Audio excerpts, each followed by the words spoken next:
Hello, I'm Michael Killen. President Obama announced that he'll now address climate change.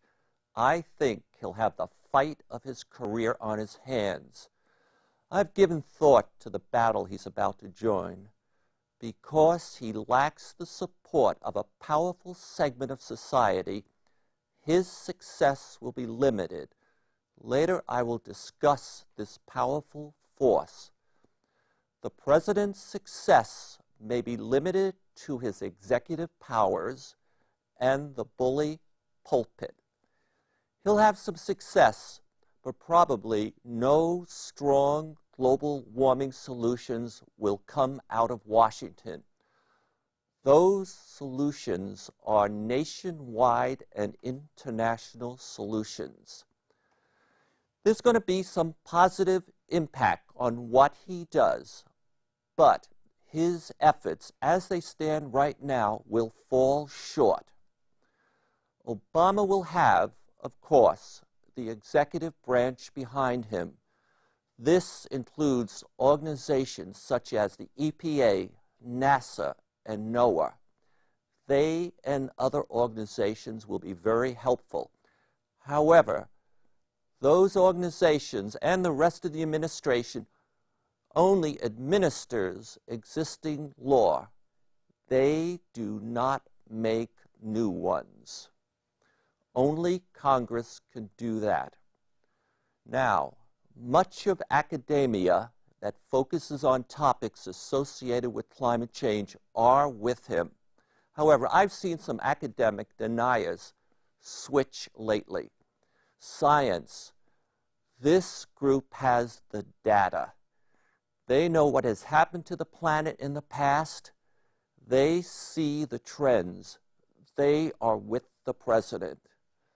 Clean and renewable energy ventures. They are all with the president. It makes sense to them. They see business opportunities. Some state and local leaders are with him too. They start with Governor Jerry Brown of the great state of California, and then there's Michael Bloomberg, the mayor of New York City, and Andrew Cuomo, the governor of New York State. Now, what is that powerful group that's not with him?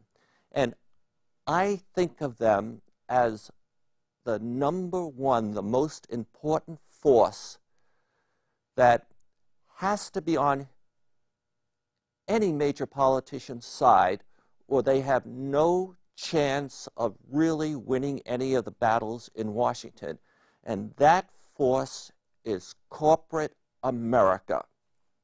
And when you and I think about corporate America and their attitude toward global warming, I think what first comes into your mind is that corporate America will fight any kind of new laws, regulations having to do with the environment only because they perceive it will hurt business. It'll rise up, it'll increase costs.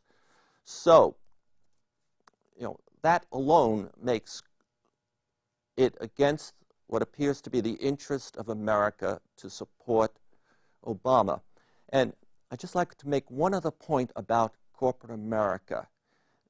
I go around and I ask various persons who are involved in this global warming fight to name one single corporation that has stepped out and clearly articulated that they are concerned with global warming because of their business interests. And I usually find everyone maybe saying, oh, Google. And then I say, do you mean Google Foundation? And that's not really a corporation. And they back away and they say, oh, that's right, Google talks about sustainability and improving their energy efficiency. And that's about what all corporations in America talk about, is they improve their energy efficiency and they're sustainable. They have sustainable processes and practices. But, that's not good enough. I'll tell you why. because there is an organization that you and I know well that really determines the success of Obama in this new global warming battle. It is Congress. That's the organization that makes the decision of what kind of new laws we get. And right now, if you think about it, what does Congress hear, and what group do they really care about to a great extent? It's what corporate America wants. And we've seen it in the Romney-Obama election with these super PACs that were supported by, in many cases, the wealth of major corporations. So what does Congress hear right now?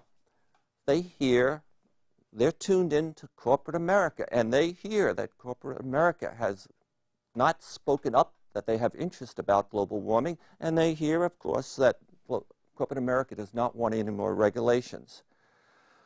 So, until Obama and the rest of the world find a way to take some of the force out of corporate America and maybe get some of that force behind global warming solutions, Obama has a very difficult time to win any real significant advantages. Now, I have identified a way, an idea, to motivate corporations to come out of the global warming business interest closet. And that is by helping those great corporations. Since 9/11, there's been a change in the needs of great corporations, with states failing, corporate icons failing, nations failing, cyber attacks, and other things that have happened that we could not have planned. All corporations have become more concerned about how the big customers and the big investors perceive them. The big investors, and I'm referring to corporate organizations such as Fidelity that invest maybe $500 million in different corporations. These financial institutions and the big customers now only want to put their money in corporations and their investment that they know is sustainable and resilient. And the same is true for the customers. They only want to bet on corporations for solutions for their run-the-business operations that they know are going to be there over the long run. And if those corporations are hit by a cyber attack, global warming, a terror attack, or something else, those organizations can spring back. So what has become extremely important to all the major corporations in America is to be perceived as being both sustainable and resilient, not just the corporation, but the investment in their company. Okay? And I think if people find a way to help the corporations fill that need, and they can link it somehow to getting the corporations to speak out about global warming, it'll help. And there is a way.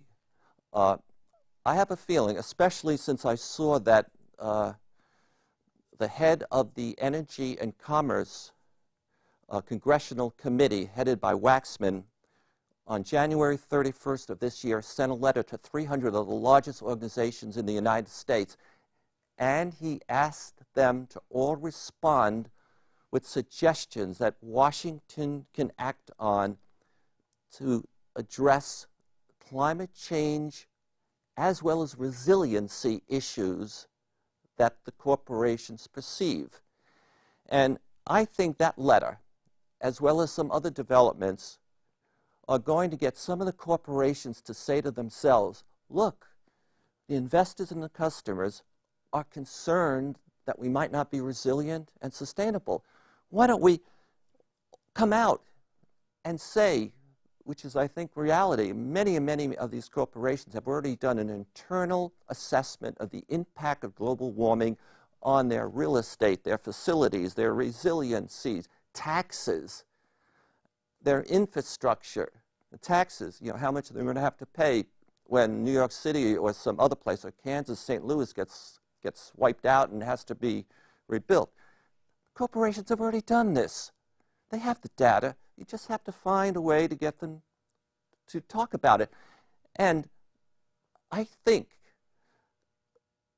a way that can help the corporations to assure investors and customers that they are on top of the threat of global warming is to come out early and say, we've thought about it already. We've done an assessment, and here's our risk, and it's all under control. Okay, so that's all I have to say about that. But then I also want to say, I've been busy painting, and I paint what I feel is the management thoughts in the air. So I would like to show, and I'd like to show one of the paintings I have made, and it's called Sustainability. And so okay. And that in the background is my painting called Sustainability, and in front of it is the man who encouraged me to make it, and his name is Steve Zornetzer. He's an executive at NASA, and he's also the head of research, and he was in charge of building the most energy-efficient building in the entire federal system. It's called Sustainability Base. And as that building was being developed, he and the head of Earth Sciences for NASA Ames sat down with me and shared with me what they were trying to accomplish by building this building. And one of their main objectives was to create an icon for everyone who's going to build new smart buildings in the future and smart cities. And they said to me, Michael, how about trying to capture what we're trying to do for the nation? I mean, we've got a mandate to do everything we can to help the people of the United States think more and more about energy efficiency, especially building new energy-efficient buildings.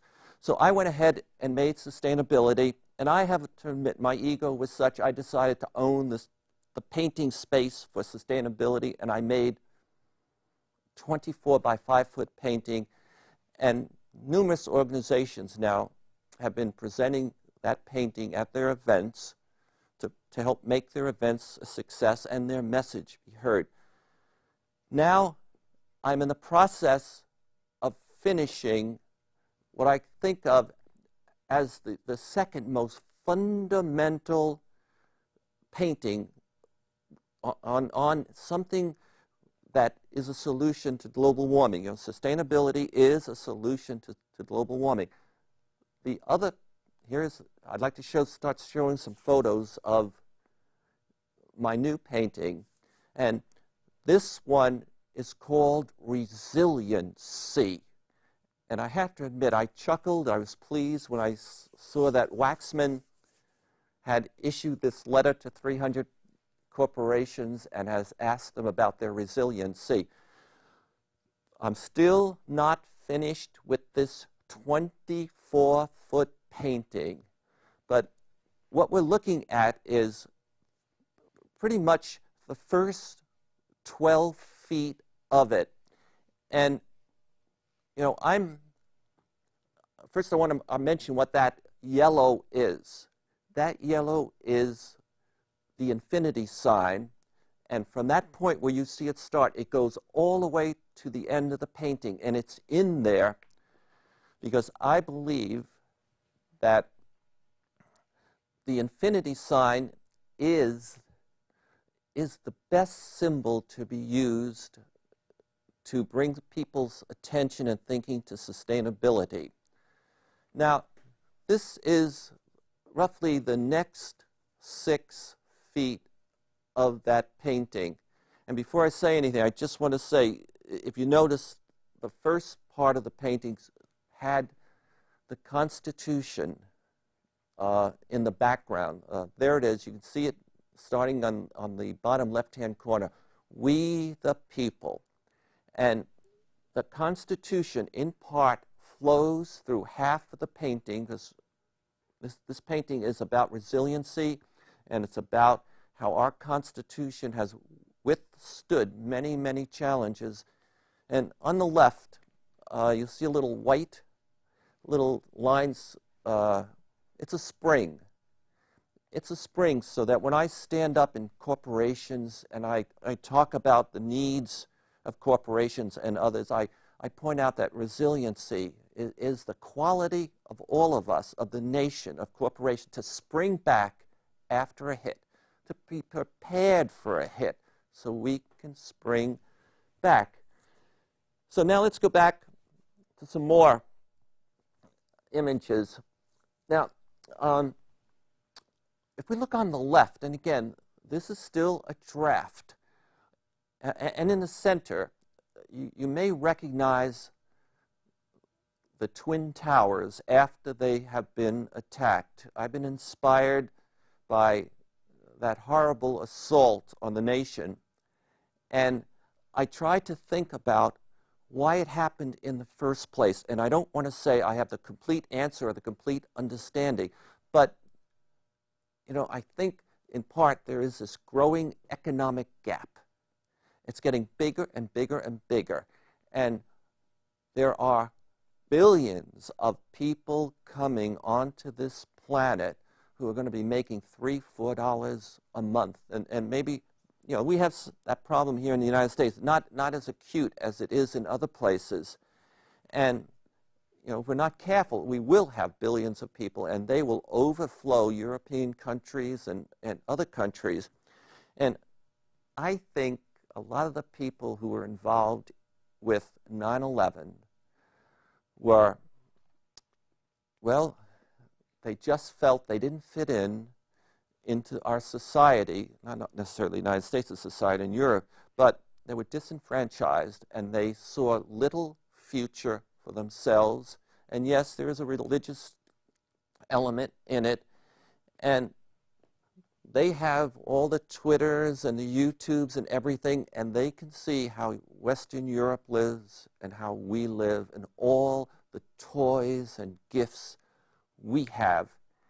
And that brought up a lot of anger. And can we go back to that photo for a second? And on the left, you see these eyes, and you can't see it too well, but there's lips and noses coming up from the center on the left, and they're all heading down, and these arms are suddenly reaching down. There's a table down there, and on the table is the Gucci sign. I'm always a favorite fan of using the Gucci. Not that I really like this. Okay. And there's a man sitting there and a woman, and those eyes turn into hands on the bottom, and they're grabbing hold of the table. And that's what a lot of disenfranchised people on one end of the economic gap, they are going to be desperate for food. They are right now, and they're just going to have to take, and that's a challenge to all of us. And then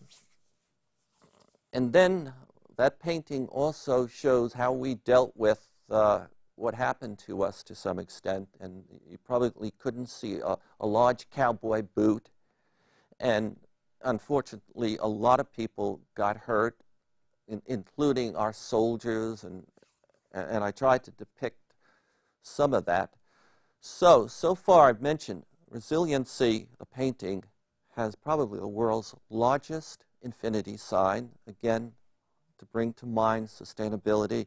It's got a little hint about what resiliency is, to be prepared for a hit. There's so many hits from different sources that come, and to spring back. I've mentioned briefly, I've been inspired by the Twin Tower attack and how we withstood and have come back. And I also talked a bit about the economic gap. Maybe we could go to another slide. Okay, what are we looking at here? Well, it's more of the infinity sign, and it doesn't show up very well, but on the very top, well, on the right, you might see a bull like a Merrill Lynch bull or a Wall Street bull, and on its back, starting from left of the back and moving to the right, it turns out to be a building in Washington. It's the White House, Congress. And if this was a better photo, and if I had painted a little better, what you will see is Washington on pylons.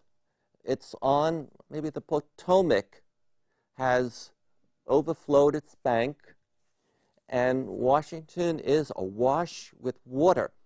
I have that in it as well as another image because of this. Well, Washington has to get the message, first of all, that we have to deal with the threat of global warming. But it's another reason.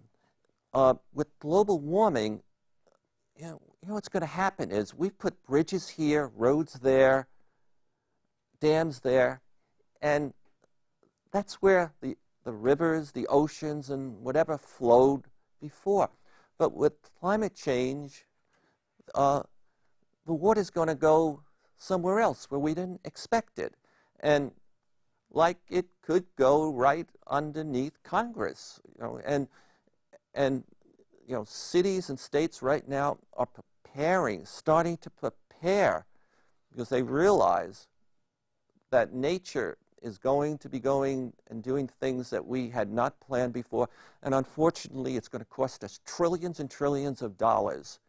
And it's really a question: you pay now or you pay 100,000 times later. Can we see another photo of my new painting? This photo is the last 6 feet of the painting. And I'm trying to speak to all Americans, especially their patriotic feelings. And we're all listening to this gridlock in Washington, and we know it's not good for us, and we know the Republicans and the Democrats and the independents have got to find a way to work together and make progress.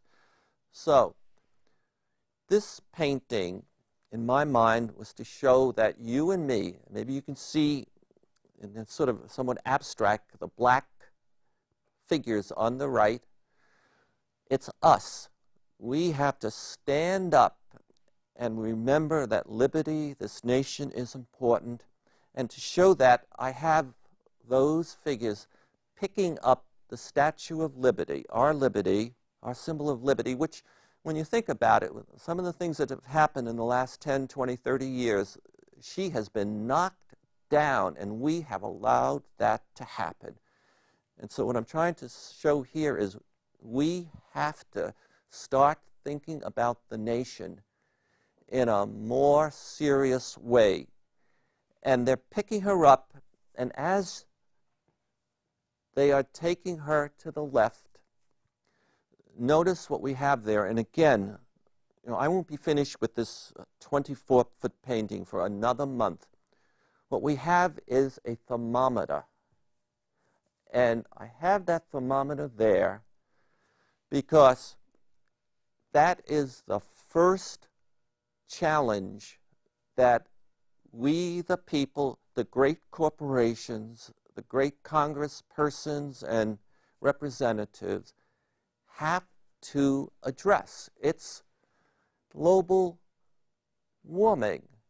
And I want to say, today, my age and what my experience is, I'm really not into listening clearly to what the scientists say about this temperature rise and how much carbon is going out there. I live very much on what I feel is happening in this world. And I clearly recognize that when I sought out all the great challenges that this nation and the world faces, It's, I don't want to use the word logic. I'm also very logical. It's global warming. And the sooner we address it, the sooner the better. So I hope the corporations realize that their big investors and their big customers will be more assured that they are a sustainable and resilient corporation and investment if they come out of the global warming closet as soon as possible and say, look, we've looked at global warming. We have 22 plants around the country. 13 of them, we're going to have to move them at some point. Some others have some other problems. We have built resiliency into our markets, into our factories, and we know what we have to do, and we're doing more of it. We're on the ball. We are sustainable and resilient.